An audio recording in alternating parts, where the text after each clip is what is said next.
Welcome back. Today we're going to talk about randomized block designs. Everything we've been talking about in this particular section has been geared toward making sure that we take into account the variables that might affect something. So when we do observational studies or experiments, what we're trying to do is we're trying to make sure that what we're trying to measure is getting measured. Randomized block designs are going to help us take the groups of experimental units that are known to be similar, and it's going to put them together, and then we're going to test our experiment on just that block and just the other block and see, does the variable that we're looking for or the variable that we're looking at, is it effective or is it affected by those different blocks of people or within those different blocks of people? And we're going to look at some flow charts that are going to help us understand this more on a visual level, but let's talk about some vocabulary first. So what is a block in this case? A block is a group of experimental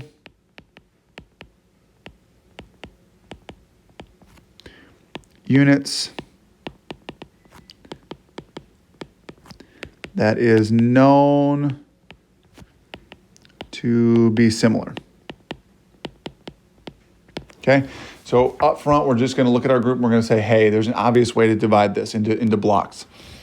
And so a randomized block design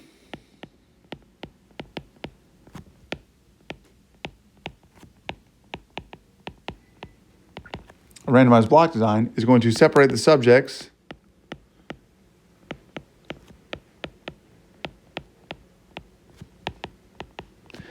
into blocks and then randomly assign the treatments.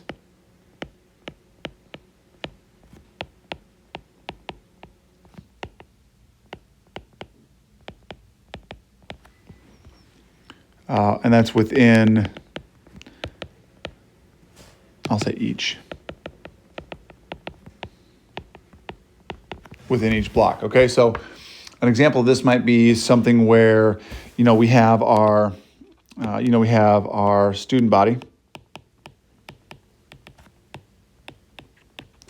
and that's freshmen, sophomores, juniors, and seniors, and we want to test to see, those changing up the price of lunch affect how much people are willing to pay for it. Okay, so let's just say that.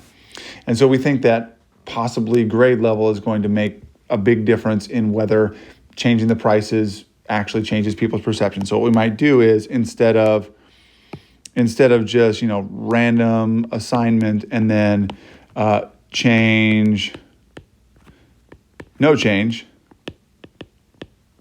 in the prices and measure the difference. If we think that grade level might actually make a big difference, what we might do is we might divide our student body into blocks, and then with our freshmen, sophomores, juniors, and seniors, what we might do is we might say to the freshmen, we would split them into change and no change. Sophomores, we split them into change and no change. Juniors, change and no change. Seniors, change and no change. So we're going to look at what this looks like when we outline a full experiment. But that's the idea behind it, is we find these blocks that seem logical. And so we're going to design our experiment around accounting for the blocks and what their effect might be on our experiment. Ways to do this. We can do a matched pairs.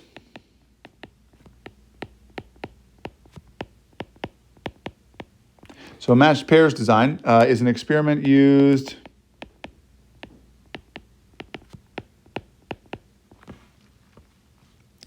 to compare two treatments. Okay, so used to compare two treatments, uses blocks of size 2. Okay, so the blocks would be size 2. So you'd block it so that, let's say, you want to know how many hours are students studying at night. Does the number of hours studied have an effect on, like, GPA across juniors and seniors? And so you might take the top 2 students, so the valedictorian from the senior class and the top student in the junior class, and compare their numbers of hours studying. And then your next ones, then your next ones, and your next ones, and your next ones. And so the blocks of size 2 for that. And the way to summarize this would be to say 2 very similar experimental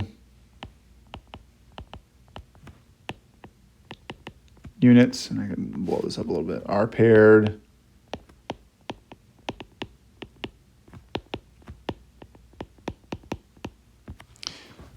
then randomly assigned.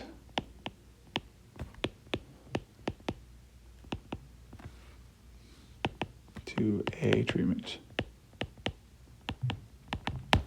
And the one that I described wasn't necessarily an experiment because no treatments were imposed there, but you might say, does it have an effect on what they get on the SAT? And so then your treatment would, so your block would be your top student from the juniors, your top student from the seniors, and then you might say, we're going to put them through this particular type of SAT prep and then have them take the test after having taken it without the prep and see how it affects it. Okay, so just keep in mind that necessary of assigning treatments when you're considering a matched pairs experiment.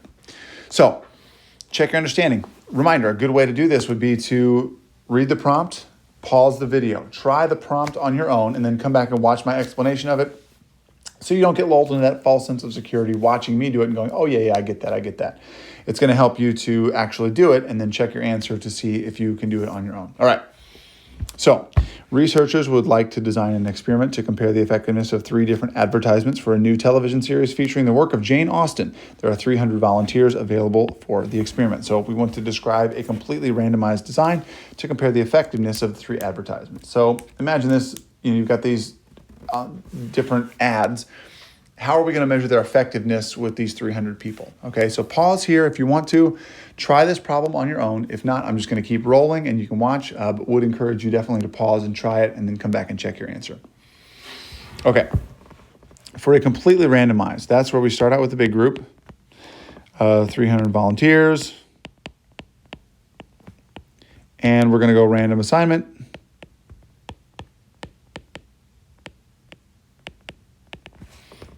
There are 3 separate ads.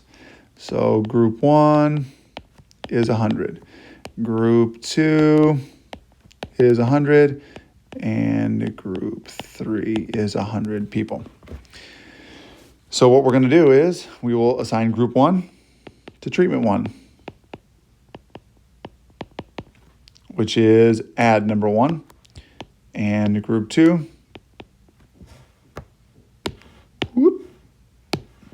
treatment number 2.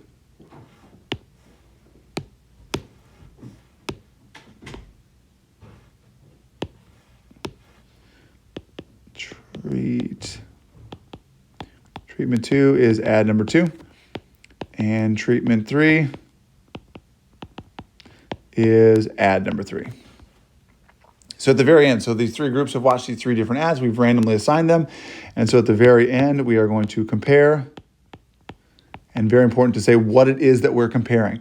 So we're going to compare the effectiveness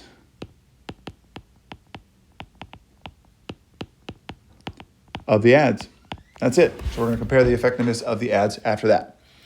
All right. So as you can imagine, there's a bunch of different ways to slice this. And so let's use a randomized block design. What might be good blocks to use for this? Well, so if you initially read the prompt, you're like, who is Jane Austen? You're like, no ad would really get me interested in a Jane Austen novel. I have no idea who that is. Or maybe you're sitting there going, ooh, Jane Austen, I love Jane Austen. And so when we look at these treatments, this experiment, sometimes it's a good idea to look at what are the influencing factors that might affect the outcome of the experiment. So what if I took the 300 volunteers and I split them into 2 blocks? And the 2 blocks would be people who are familiar with Austen and people that are not familiar with Austen.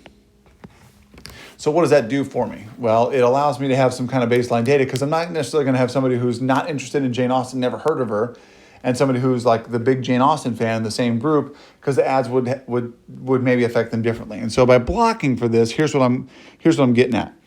Then I am going to by random assignment. I'm going to get group 1, and it's going to be 1/3 of that group. And group 2, it's going to be 1/3. And group 3 is 1/3. And why do I have to say 1/3? Well, I don't know how many of the 300 volunteers are familiar with Austin. I don't know how many people are unfamiliar with Austin, but I do know that I started out with 300. And so maybe there's only 60 people up here, but I don't know that going in, so that doesn't really matter. I'm just going to, at the very least, random assign into 1/3 of the group. I'll do the same thing down here. And basically, I'm going to copy this, copy, paste. Okay. Group 1, Group 2, and Group 3 down there. So now I actually have 6 groups. I have the block of 3 where you have people familiar with Austin, and then the block of 3 with the people who are not familiar with Austin. And I'm going to do the same thing. This is going to be add 1, and this will be add 2, and this will be add 3. And this will be add 1, this will be add 2, and this will be add 3. And obviously these are the treatments here. And now you can see how kind of complicated this gets because you've got all of these different subgroups, and all of these different subgroups get assigned to these random treatments. And so blocking does a lot of good things. It complicates it a little bit, but you need to make sure to account for that in your diagram. But it's actually a really good way to do it because you can compare the effectiveness at the very end. And so, yeah, we're going to take all this, we're going to take all this, and however you do it, you're going to compare the effectiveness. So why might a randomized block design be preferable in this context? So like I kind of alluded to before, let's imagine that you use this first design up here in this group of 300.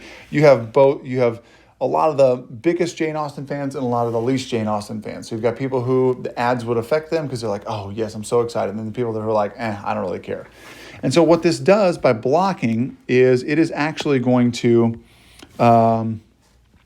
minimize the variability. It minimizes.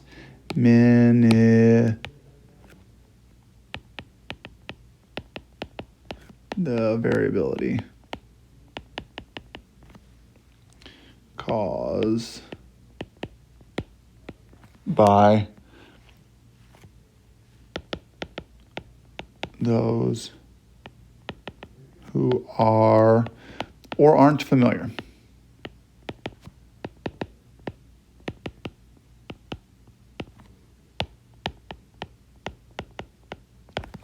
So you always want to look in experiments and see if there are ways that you can minimize variability in your results by seeing, what can I do to block this experiment in ways that are going to help minimize the variability. Okay, that's all there is to randomized block designs, guys. So keep an eye on that.